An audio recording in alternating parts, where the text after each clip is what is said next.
This is what you could call a desert walk. This is in Mexico, probably about 3 hours south of Refuge Ranch at a lower altitude, and where it's really very much dry this time of year.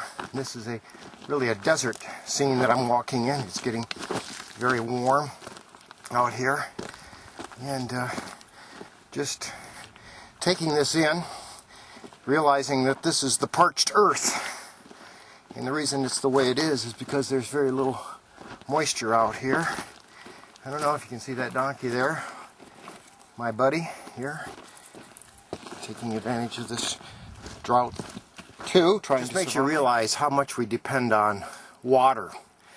Agua, as they call it in Mexico and in Spanish. And yet, just within literally a 5-minute walk of here, there's total refreshment, a totally different kind of scene from this desert scene that you're seeing with me right now. It's really an oasis in this desert, and that's where we're camping with Julie and Victor's family. And so I'm going to take you there in a moment, and we'll just reflect together on the difference that water makes in life. And now we're in that oasis of the desert where the mountain springs flow constantly with cool, refreshing water. We're camping here and we hear these waterfalls all night long. They're not run by pumps, man-made, that have to be turned on and off or maintained. These waters flow constantly and they refresh this whole valley here. The valley is lush and green and cool and refreshing because of these waters. It just goes to remind us that Jesus said that He was living water and could provide living water for us in and of Himself. That our hearts and souls are parched without a relationship with God, and that Jesus Christ can provide that. Yes, He wants to be our living water, sustaining us, and it's a source of water that will never run dry because His resources are unlimited.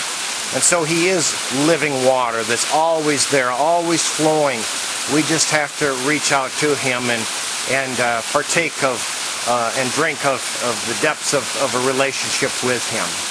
So, just as we've moved from a desert scene to this beautiful lush scene, so we can move from a desert-like experience where our hearts are parched and the souls are thirsty, and we can move into a relationship. Even in the most difficult times of life, we can move into a relationship with Christ where He can sustain us with the refreshment of His living presence, with Himself as living water.